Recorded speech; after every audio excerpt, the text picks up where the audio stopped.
Hi everyone, welcome to Rafa med systems. ഇന്ന് നമ്മളോടൊപ്പം റാഫയുടെ മെഡിക്കൽ ഡയറക്ടർ ഡോക്ടർ ഷിക്കു സാറുണ്ട്. Welcome sir.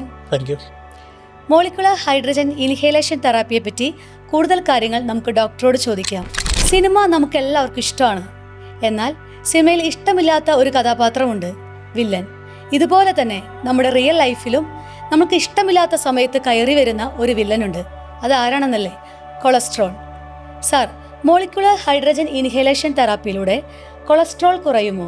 സാധാരണയായി നമുക്കുള്ള ആധുനിക വൈദ്യശാസ്ത്ര ചികിത്സാ രീതികൾ ചീത്ത കൊളസ്ട്രോൾ കുറയ്ക്കുന്നതിന് വേണ്ടി നിലവിലുണ്ട് എന്നുണ്ടെങ്കിലും ഇതിൻ്റെ കൂടെ തന്നെ നമുക്കൊരു അഡ്ജുവൻ തെറാപ്പി എന്നോണം നമുക്ക് മോളിക്കുലർ ഹൈഡ്രജൻ തെറാപ്പി ഉപയോഗിക്കാവുന്നതാണ്.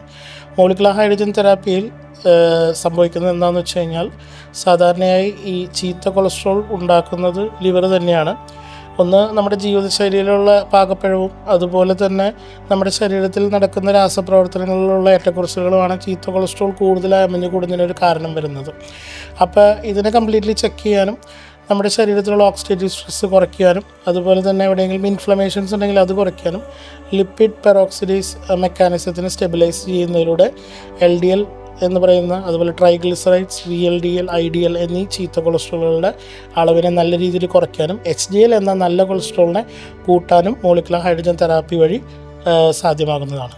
സാർ, ഒരുപാട് നാളായിട്ട് കൊളസ്ട്രോളിന് മരുന്ന് കഴിക്കുന്ന ഒരു പേഷ്യൻ്റ്, എക്സാമ്പിൾ 10 mg സ്റ്റാറ്റിൻ 1.5 വർഷത്തോളമായിട്ട് കഴിക്കുന്ന ഒരു പേഷ്യൻറ്റിന് നമ്മുടെ മോളിക്കുലർ ഹൈഡ്രജൻ തെറാപ്പി എത്രത്തോളം സഹായകരമാകും? നേരത്തെ പറഞ്ഞ പോലെ തന്നെ, അതായത് സ്റ്റാറ്റിൻ അതുപോലെ തന്നെ ഫൈബ്രേറ്റ്സ്, അങ്ങനെ പല ഗ്രൂപ്പുകളിലായിട്ടുള്ള മരുന്നുകൾ നമുക്ക് കൊളസ്ട്രോളിൻ്റെ അളവ്, അതായത് ചീത്ത കൊളസ്ട്രോളിൻ്റെ അളവ് നമ്മുടെ ശരീരത്തിൽ കുറയ്ക്കുന്നതിന് ചികിത്സിക്കാൻ വേണ്ടി നമ്മൾ എവിഡൻസ് ബേസ്ഡ് മെഡിസിൻ അല്ലെങ്കിൽ മോഡേൺ മെഡിസിനിൽ ഉപയോഗിക്കുന്നുണ്ട്. ഈ പറയുന്ന മരുന്നുകളുടെ കൂടെ തന്നെ ഒരു അഡ്ജുവൻ തെറാപ്പി എന്നോണം നമ്മൾ മോളിക്കുലർ ഹൈഡ്രജൻ തെറാപ്പി എടുക്കുമ്പോൾ, ഒരു ഇൻഹലേഷൻ തെറാപ്പി കൺസിക്യൂട്ടീവായി ഒരു 4 മാസം അല്ലെങ്കിൽ ഒരു 6 മാസം, 4 മുതൽ 8 ആഴ്ച അല്ലെങ്കിൽ 12 ആഴ്ച വരെയെല്ലാം എടുക്കുമ്പോൾ എന്താ സംഭവിക്കുന്നത് എന്നുണ്ടെങ്കിൽ, ആകെ മൊത്തം നമ്മുടെ ശരീരത്തിലെ രക്തക്കുഴലുകളുടെ അകത്ത് ഉള്ള ഒരു ഇൻറ്റേർണൽ ക്ലൈമറ്റ് അല്ലെങ്കിൽ ഒരു എൻവയൺമെൻറ്റും ലിവറിലൊരു ഇൻറ്റേർണൽ എൻവയൺമെൻറ്റും ഇതിലെല്ലാം നല്ല രീതിയിൽ മാറ്റങ്ങൾ വരുന്നു. മെയിൻലി നമ്മൾ എടുത്തു പറയുകയാണ് എന്നുണ്ടെങ്കിൽ, കൊളസ്ട്രോൾ സിന്തസിസ് യൂഷ്വലി രാത്രി സമയങ്ങളിലാണ് നമ്മുടെ ശരീരത്തിൽ സംഭവിക്കുന്നത്.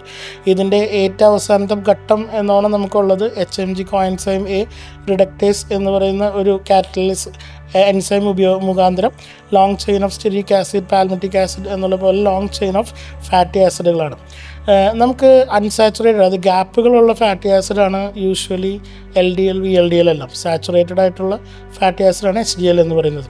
സോ നമുക്ക് ഇതിലൂടെ ലിപ്പിഡ് പെറോക്സിഡേസ് സ്റ്റെബിലൈസേഷൻ എന്ന് പറയുന്ന മോളിക്കുലർ ഹൈഡ്രജൻ പ്രതിനിധാനം ചെയ്യുന്ന ഒരു ഇതിൽ നിന്നും, എന്താ പറയുക, പ്രക്രിയയിൽ നിന്നും നമുക്ക് HDL കൊളസ്ട്രോളിൻ്റെ അളവ് കൂടുന്നതിനും LDL, VLDL, TGകളുടെ അളവ്, അതായത് ട്രൈഗ്ലിസറൈഡിൻ്റെ അളവ് കുറയുന്നതിനും കാരണമാകുന്നു.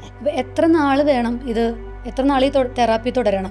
സ്റ്റാറ്റിൻ എടുക്കുന്ന, അതായത് മെഡിക്കേഷൻ എടുക്കുന്ന ഒരു പേഷ്യൻ്റ് ആണ് എന്നുണ്ടെങ്കിൽ ഒരു 3 മുതൽ 6 മാസം വരെ. കാരണം മെഡിക്കേഷൻ എടുക്കുന്നതിൻ്റെ കാരണം വളരെ അമിതമായ കൊളസ്ട്രോൾ ലെവൽ ഉള്ളതുകൊണ്ടാണ് മെഡിക്കേഷൻ എടുക്കുന്നത്. ചെറിയതായിട്ടുള്ള കൊളസ്ട്രോൾ ലെവലുകൾ കൂടിയിരിക്കുന്നു, TC കൂടിയേക്കുന്നു, അല്ലെങ്കിൽ LDL കൂടിയേക്കുന്നു, TG കൂടിയേക്കുന്നു, അല്ലെങ്കിൽ ജീവിതശൈലി മാറ്റങ്ങളിലൂടെ നമുക്ക് കൺട്രോൾ പരിധിയിൽ വരുത്താവുന്നതാണ്. ഒരു 4 മാസം ഹൈഡ്രജൻ ഇൻഹേലേഷൻ തെറാപ്പി ചെയ്ത് കഴിഞ്ഞിട്ട് ഈ മരുന്നിന് മാറ്റങ്ങൾ വരുത്തോ? ചില മരുന്നിൻ്റെ ഡോസ് നമുക്ക് കുറയ്ക്കാൻ പറ്റിയേക്കും.